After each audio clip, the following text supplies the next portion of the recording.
Renos for the Coachspeak Index.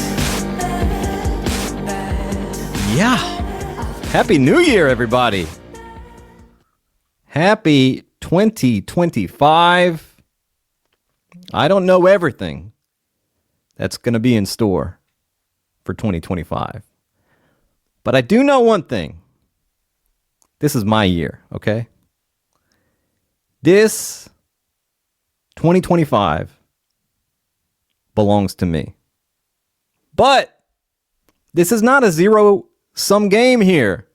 There is plenty of room on this bandwagon to jump on board. You want 2025 to be your year? Come along with me. We'll do it together. All right? You know what could really help make this your year? There are a lot of things, I'm sure, that can make it your year. One of them is if you were to win $200,000 over on Underdog Fantasy, where playoff best ball teams are being drafted right now at this very moment. And you can sign up right now on Underdog with promo code Coachspeak to claim a first-time deposit offer up to $1,000 in bonus cash, plus a free pick'em. That link is in the description, wherever you're watching, wherever you're listening. And it's all over our Twitter. Every week we have threads for pick'ems that we like, which have been on fire. Who is it? Dylon? Dylon spit straight fire? Coachspeak, pick straight fire. All right? Just put one up a few minutes ago on DK Metcalf, higher than 52.5 receiving yards. And we're going to talk about that in a little bit, why I like that. First, let's go over some injuries around the league. Miami Dolphins head coach Mike McDaniel said that Jalen Waddle, who is dealing with a knee injury, had a good week last week, but the playing surface in Cleveland was kind of a disaster for his injury. McDaniel said we would have been begging for a re-injury if he had played. Taking a shot there at Cleveland's playing surface. McDaniel said, I feel optimistic about Jalen Waddle for this week, but we will progress that day by day. McDaniel has an 85% reliability rating on Injury Coachspeak. I expect Waddle to play this week. McDaniel also said on Wednesday that Tua Tagovailoa will be a limited participant in practice. Tua dealing with a hip. McDaniel said, quote, I'm approaching it as though I think Snoop's starting today. And that is Snoop Huntley, a.k.a. Tyler Huntley. And McDaniel said it's very easy for us to adjust as the week progresses, but I think you have to approach it a certain way. Minnesota Vikings head coach Kevin O'Connell said that Aaron Jones is doing well with his quad contusion. That should not keep him from participating this week. O'Connell has a 90% reliability rating on Injury Coachspeak, and I expect Aaron Jones to play this week in their very important winner take the 1 seed matchup with the Detroit Lions. Pittsburgh Steelers head coach Mike Tomlin said that Jaylen Warren experienced some bumps and bruises in last week's game that may limit him in the early portions of this week, but it's not going to be significant in terms of his availability. Tomlin has a 70% reliability rating on Injury Coachspeak. And then San Francisco 49ers head coach Kyle Shanahan said Brock Purdy had a right elbow contusion with nerve inflammation. Most likely going to miss this week, but no long-term issues. UCL looks fine. Shanahan has an 80% reliability rating on Injury Coachspeak. I expect Brock Purdy to be fine for next season. And Purdy has since been ruled out for this week, and it will be Josh Dobbs who gets the start there. All right, we are not going to do any Coachspeak clips this week. What I'm going to do is we're going to go through a bunch of the important nuggets that I've been dropping into the Coachspeak Index Discord, which you can find by searching for it online. You can go to our pinned tweet on Twitter at Coachspeak Index and find that there. Once again, I watch every single press conference for head coaches, offensive coordinators, general managers. Put every piece of crucial, important information into the Discord. And there's a lot going on this week with week 18. Some teams are resting people. Some teams are playing to win regardless of situation. Some teams have a situation where they can improve their seeding and are not playing starters. And then you have incentives and milestones and all those kinds of things. So very big week, especially, prop wise. And there are, of course, some fantasy leagues who play in week 18. So let's get into it.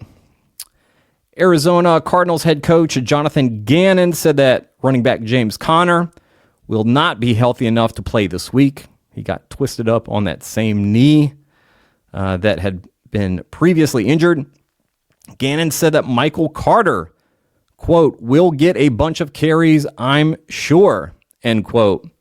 Gannon has an 85% reliability rating on usage and workload Coachspeak. That is a small sample size. Buffalo Bills head coach Sean McDermott said that you'll see some starters playing this week, and you'll see some other players who we want to take a good look at. McDermott said, we know that Josh Allen's consecutive start streak is very important to him. Quote, he will be out there for a very short-lived amount of time, and then he'll be off rather quickly there, end quote. Cleveland Browns head coach Kevin Stefanski said, we're still working through who will start at QB this week. There's certainly a chance that I could play both Bailey Zappi and Dorian Thompson-Robinson this week. Stefanski also said that Jameis Winston is still working through his shoulder injury, so I envision him being the emergency quarterback this week. Man, the Browns have one of the worst QB rooms in the league. It is so unbelievably sad. It's I don't even want to think about it. I mean, all the games that they played Deshaun Winston, they were set on playing him for as long as he was healthy. And then James comes in, and sure, he has the mistakes, he has the interceptions, the pick sixes that he is praying that he will be delivered from. But at least he's putting some points on the board. At least he's moving the offense, right? You're getting some good with the bad. With Dorian Thompson-Robinson, you're just getting bad. That's it. So good for a tank, I guess. But man, if you're a Cleveland Browns fan and you are paying to go watch them play and they're just trotting DTR out or Bailey Zappi, that's bad for the fan base morale there.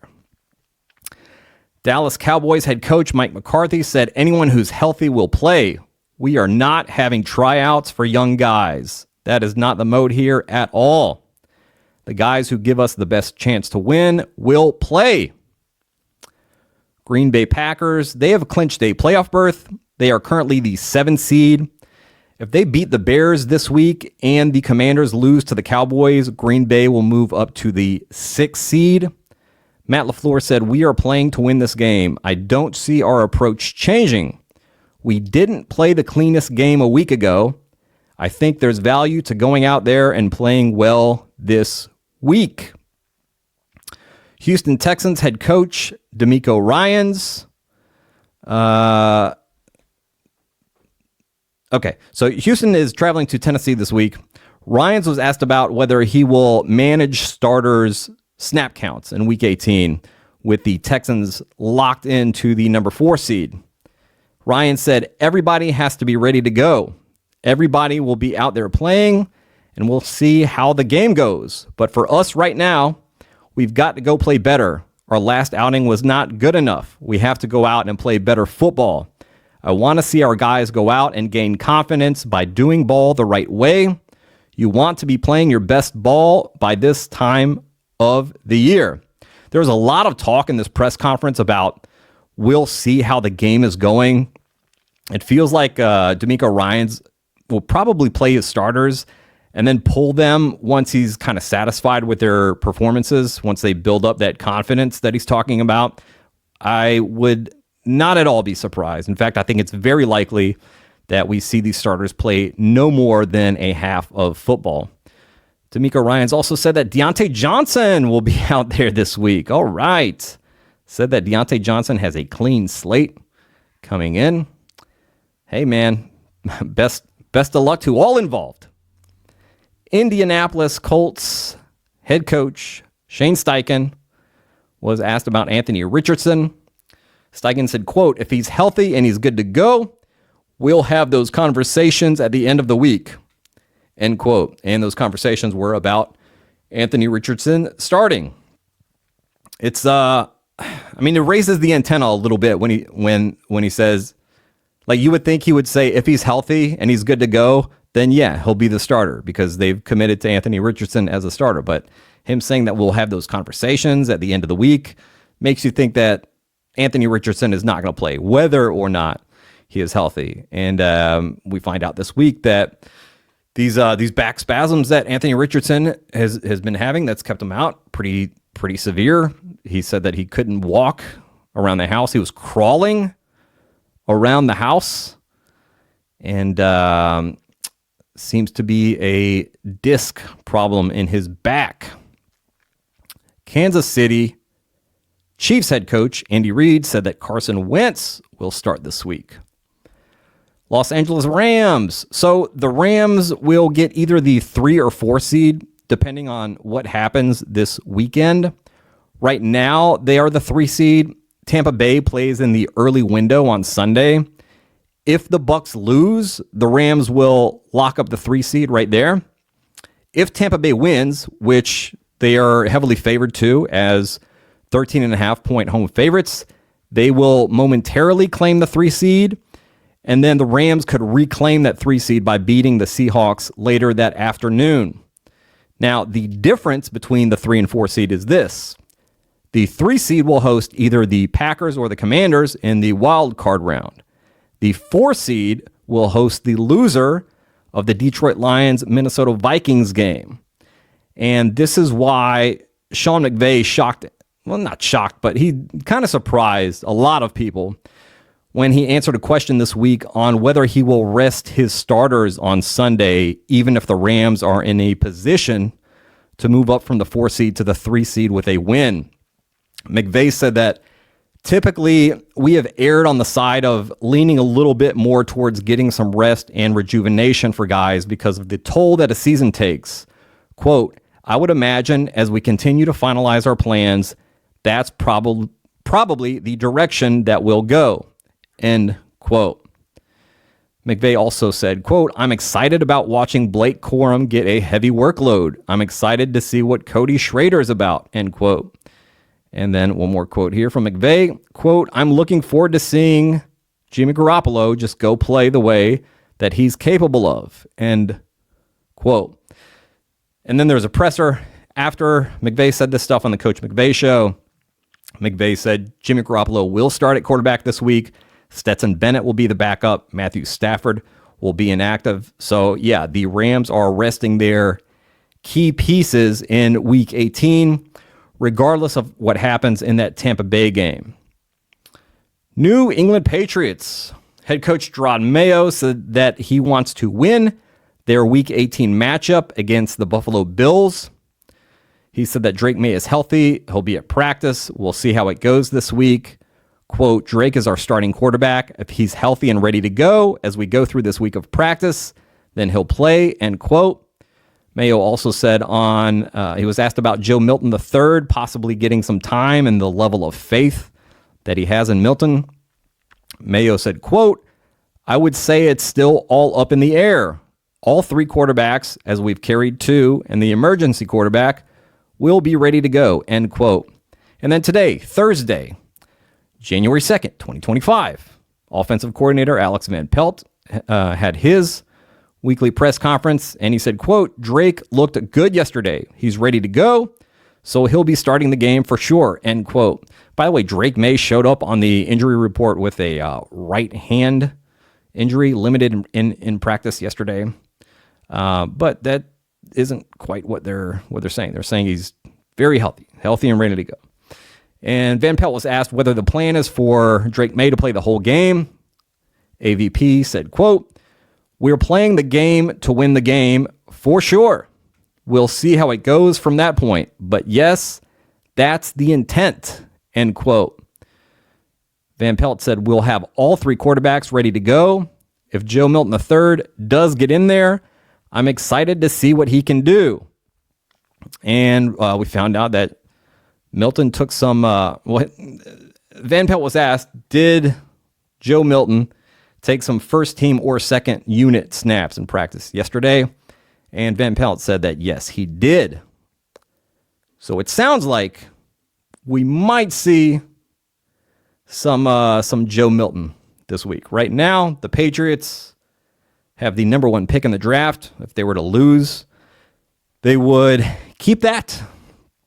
Very interesting to see what they're going to do this week. It sounds like we might see a little bit of Joe Milton in there.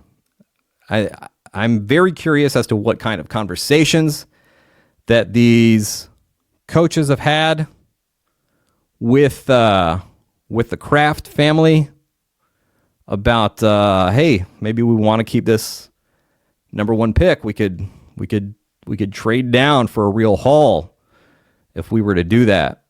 But they're saying that they want to win the game. Also, what I'm really curious about with these conversations is where do they stand? Where do these coaches stand? Do they need to win this last game? We got that report a few weeks ago about, hey, these last 3 games, very important for Gerard Mayo. He needs to show something these last 3 games. They got blown out against the Chargers, and then they played a tough game against Buffalo a couple weeks ago. And now they're playing Buffalo again this week. So is Gerard Mayo safe if he wins this game? Or will the Crafts be upset if the Patriots were to win this game and miss out on the number 1 pick? New York Jets interim head coach Jeff Ulbrich said that the plan is to stick with our current depth chart for Week 18. The Jets are hosting the Miami Dolphins. Aaron Rodgers is talking about this possibly being his final NFL game. Rodgers is still sitting on 499 passing touchdowns for his career. Philadelphia Eagles, man, I almost said Phillies. Philadelphia Eagles head coach Nick Sirianni said, we are going to rest some guys this week. We're locked into that number 2 seed. For the guys that are playing, some will be in a reserve role. Some will play more than they have in the past. Some will play less than they have in the past. Everybody's in a little bit different scenario, and everyone was thought through individually. And then Sirianni said that Saquon Barkley, quote, will probably be somebody that rests, end quote. And this is very big because Saquon Barkley is 101 rushing yards away from breaking the single season rushing yards record held by Eric Dickerson. And the Eagles are playing the Giants this week, who Saquon Barkley came over from. And it would be a chance, get a little bit of revenge and make John Mara absolutely sick to his stomach, and Joe Shane and everybody over there. Saquon Barkley was interviewed, I believe it was yesterday, on Wednesday, and it seemed like he, if he had his choice, he would, kind of like to have this record. And even more than he wants it, his family would really love for him to have this record. And then you have all the debate about, well, Eric Dickerson did it in 16 games, and this would be the 17th game for Saquon. Okay, well, I mean, in a few years, we're probably going to end up going to an 18-game season. So we'll have that argument all over again whenever the next opportunity comes up for this. But it sounds like Saquon Barkley will be rested this week. Nick Sirianni has a 90% reliability rating on usage and workload Coachspeak. So I do expect Saquon to rest. Pittsburgh Steelers head coach Mike Tomlin said Jaylen Warren missed some time early in the season that probably slowed the overall trajectory of his game in 2024. But when he's available, he's significant. He's significant in the running game. He's significant in the flat passing game and in space. He's just got a nice skill set, especially as it pertains to winning one-on-ones. Now, as we know, the Steelers declined the fifth-year option for running back Najee Harris. Seems like he will probably not be there next year. And when we're drafting in 2025 and looking back, kind of a disappointing year for Jaylen Warren, right? But let's remember the context around this. He missed some time with injury. So could be a pretty nice value in 2025, depending on where his ADP lands. San Francisco 49ers head coach Kyle Shanahan said that Week 17's outing against the Lions was less of a breakout game for Ricky Pearsall and more of a culmination of what we've been seeing throughout the year. I was happy that he got more opportunities and that when he did, he came through with them and showed the stuff that we like about him. Shanahan, as I mentioned earlier, stated that Josh Dobbs will start this week against Arizona.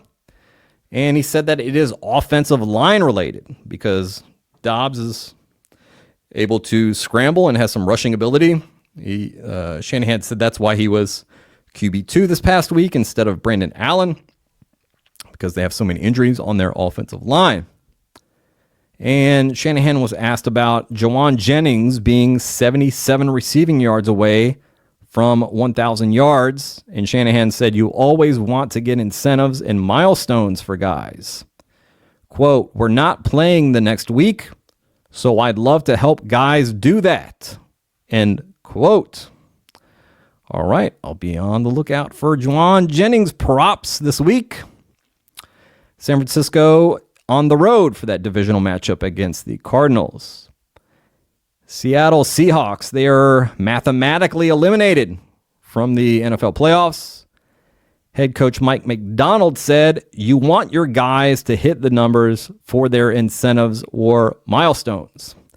Quote, if it's within your power, you're going to try to make that come to life and create as many opportunities for those guys as possible, all within the lens of what's best for the team and trying to win. Ellipses. That's definitely something that you want to help the guys with. End quote. So Geno Smith is on track to cash some incentives this week. He will get $2 million if he gets the Seahawks to 10 wins. They are sitting on 9 right now, and they are 6.5-point road favorites against the Los Angeles Rams.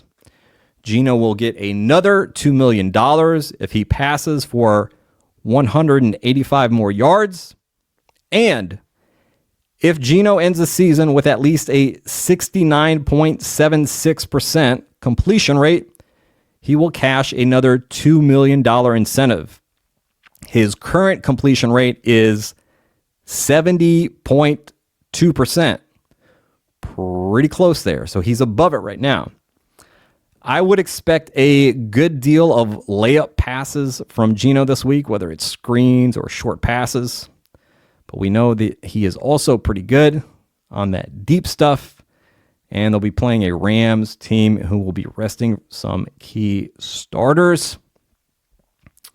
DK Metcalf, by the way, is 61 receiving yards shy of 1,000 yards. He has gone over that number each of the last 2 seasons, so this would be a 3rd consecutive season if he were to get at least 61 receiving yards, and that is the underdog pick'em that I referred to earlier. DK Metcalf higher than 52.5 receiving yards this week. I like it. Tampa Bay Buccaneers head coach Todd Bowles was asked why Bucky Irving started over Rachaad White and was used as a bell cow in week 17. Bowles said he's been playing great and he's gotten the offensive system down. Quote, "The play speaks for itself. Rashaad's a very good back. Bucky was playing better." End quote. Bowles also said that Jalen McMillan is a very talented player. He understands the offense. He's very comfortable right now. He's playing with a lot of confidence. He's playing really fast right now. He got healthy, got a better grasp of the offense, got opportunities. He started making plays, and it snowballed from there. Chris Godwin, by the way, is set to be a free agent next year. We'll see if the Bucs retain him or if he goes somewhere else on the market. But Jalen McMillan will be a guy that I'll be very interested in 2025.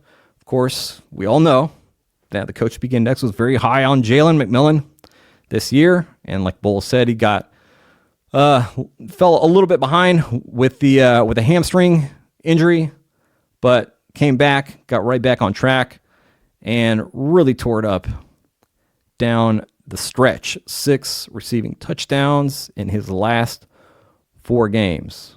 Well, 6 touchdowns. I believe they're all receiving. He has gotten some work as a runner as well. So all the focus this week is on another Tampa Bay wideout, and that, of course, is Mike Evans, who has recorded 1,000 receiving yards in every season of his career. He is 85 receiving yards away right now from continuing that streak for an 11th straight season. If he's able to get at least 85 receiving yards and 5 receptions against the Saints this week, he will cash a $3 million bonus. Todd Bowles was asked about that, and he said, "We would like to get 1,000 yards for Mike Evans, but we're trying to win the game. That's the most important thing. There is no balance there between the two." So, yeah, they are playing in the early window on Sunday. If the Bucs win this game against the Saints, they clinch the NFC South. They are 13.5-point favorites. You would think that they should easily take care of business there. Baker Mayfield snubbed from the Pro Bowl, so he's got a little bit of a chip on his shoulder. And we've heard Baker recently say that he wants to get this 1,000 yards for Mike Evans, even more than Mike Evans wants to get this 1,000 yards. So definitely expect that to happen. And it's not even a thing about them forcing it to Mike Evans to get this record. They force it to Mike Evans anyway. Liam Cohen, Todd Bowles both talk about how he is the bell cow of that offense. So we see this week in and week out. It's every week is like they're trying to get 1,000 yards for Mike Evans. So definitely expect a lot of targets for him this week. Tennessee Titans, they are hosting the Houston Texans this week. Brian Callahan said, "I'm probably going to play both Mason Rudolph and Will Levis this week. I don't know what that looks like yet, but I think both guys will have some opportunities." He said, "You want to make sure that you have a full evaluation of that QB spot and that you feel really strongly that someone is or isn't the guy. Quote, maybe it's a situation where a guy's playing well, just let him play. And if he's not playing well, we'll let another guy take a chance at it," end quote. So a little bit of a hot hand situation there, possibly. Callahan also said, quote, "It'd be different had we won 2 games in a row with Mason, and I'd probably stick with him for the last game, but we hadn't. We are where we are with our game performance and our record, end quote. Callahan said that if Tony Pollard is healthy enough to play and feels good to play, then you let him go. He wants to play. He feels pretty good today. This was on Wednesday. We'll see how the week goes. Pollard, by the way, is 83 rushing yards away from hitting a $250,000 incentive bonus and 2 rushing touchdowns away from cashing a $200,000 incentive bonus. Callahan was asked about this. He said, I try to give guys chances to hit their incentives if it's possible. I'll never force it or go out of my way to do it. A guy like Tony Pollard has earned a right. If he wants to go out and hit those markers, then I'll do my best to put him in that position. But can't make any promises. You can never say you're absolutely going to do it. You just try to be aware of it and help where you can, especially if they've earned it and they're that close to being able to get it. So sounds like he will try to get it for Pollard if Pollard is a go. We know from everything that they've said this year about Tony Pollard how much they absolutely love this guy. If you're in the Coachspeak Index Discord, just go to the Tennessee Titans area and search in that search bar. Just put in Pollard and you'll see all the things that they've said about him. They're crazy about him. Callahan said if Tony Pollard and Tyjae Spears can't go, Julius Chestnut will take a bunch of the workload, and we will get a look at Joshua Kelly too. Callahan also had some very bullish things to say about tight end Chig Okonkwo this week. You can check that out on our Twitter account at Coachspeak Index. I am definitely intrigued by Chig for 2025. All right, folks, that is it. That's it for this show. That probably does it for this season. As far as the podcast is concerned, maybe we'll pop back up with another show for the playoffs. We'll see, but this is probably it. Really want to thank you all so much for tuning in, for subscribing, for liking, for commenting, all that stuff. This has been, this has been such a great season. This is the second full year of the Coachspeak Index since I launched it. This is the first year of the podcast. It was very, very, very raw at first. Still pretty raw at it, but feel like I'm getting more of a hang of this thing and just being myself. And that's all I want. Just don't have to be the most. I don't have to be Field Yates. All right, I can be Greg Branos. I can be myself and shine that way. All right. So thank you all so much. Been a real joy to do this, and I cannot wait to show you all what we have in store for 2025. I'm going to be launching Beat Writer Index, and we're doing the same sort of thing for beat writers as we are for coaches. And so when you get a report saying that Javonte Williams is going to get cut, we can show you, hey, this is how reliable this source has been in the past. And we've got our merch store opening up very soon for Coachspeak Index. Got some really, really cool designs. Can't wait to put that up. I can't wait to wear them. They're going to be very comfortable shirts because I have a thing about the quality of shirts. So thank you so much. And on to 2025. Sarah, take us out.